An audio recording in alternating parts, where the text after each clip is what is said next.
Amis cinophiles, bonjour, aujourd'hui je vous emmène au karaoké.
Le karaoké, c'est vraiment quelque chose de génial parce que j'ai plus beaucoup de voix maintenant, par contre je me suis vraiment donné à fond là.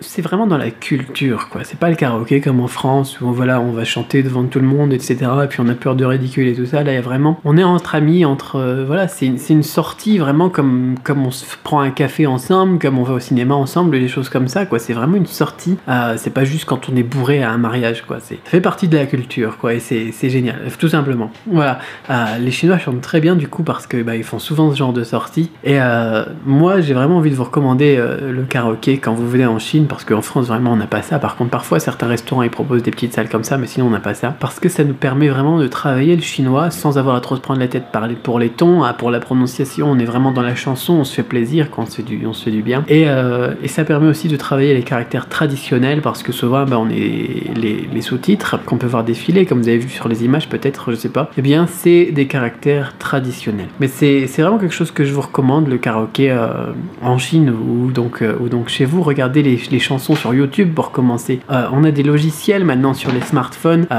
des logiciels chinois qui sont donc axés sur la chanson. Je sais pas si vous y avez accès vous avec l'App Store France ou autre pays. Je suppose que peut-être que oui. Je vais regarder, je vais jeter un coup d'œil en même temps que je vous explique tout ça. C'est un plaisir, voilà, c'est un plaisir. On apprend en se faisant plaisir. Le jeu de toute façon pour apprendre il n'y a rien de tel. Je vais regarder, je regarde tout de suite en même temps comme ça je vous le dis si possible.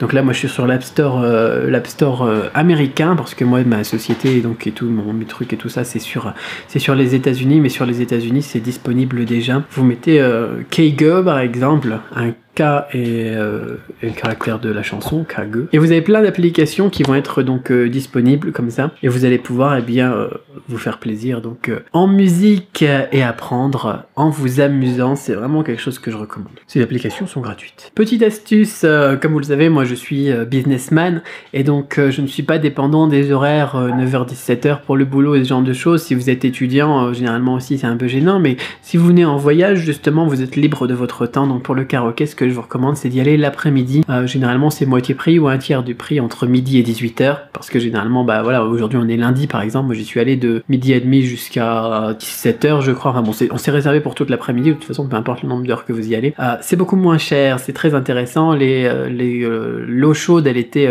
offerte. Moi j'avais ramené un très bon thé à moi d'ailleurs, du Longting, du Puy du Dragon, on traduirait ça, je suppose. Les cacahuètes et les petits pois grillés, là, c'était aussi offert.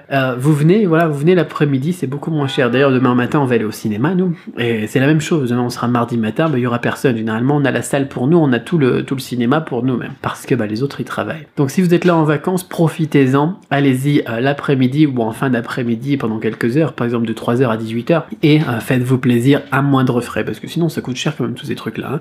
Le cinéma, ici, le karaoké, le cinéma, c'est des choses qui coûtent plus cher que chez nous en France. La place de cinéma, on est dans les 15 €. Alors qu'en France, moi, j'étais entre 5 et 7 €. Je sais pas maintenant, peut-être, parce que ça fait 10 ans que je suis pas allé au cinéma en France, mais c'est dingue quoi. Donc voilà, demain par contre, demain matin à 10h, la séance de 10h au cinéma, enfin je montre par là parce qu'on sera au nouveau centre-ville, ça sera dans les 20 yuan je crois, c'est-à-dire 3 € à peu près, 2,50 €, contrairement comparé à 7 €, 15 €, voilà, y a pas photo, et surtout en plus c'est calme quand on est tranquille, on est pépère. Bon alors bien évidemment parfois c'est bien d'avoir beaucoup de monde dans la salle pour avoir une certaine ambiance, mais quand on est avec les enfants, quand on va regarder un petit dessin animé, des trucs comme ça, surtout en Chine où parfois les enfants sont un peu pourri gâtés et c'est bruyant, c'est bien d'avoir la salle voilà pour nous tout seuls.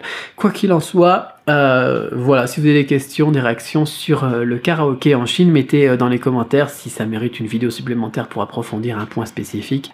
Je le ferai. Je vous souhaite énormément de succès dans votre apprentissage du chinois. Encore une fois, si vous voulez des informations sur la culture de la Chine et sur l'apprentissage de la langue, vous avez tout ça dans la description. À très vite pour une autre vidéo.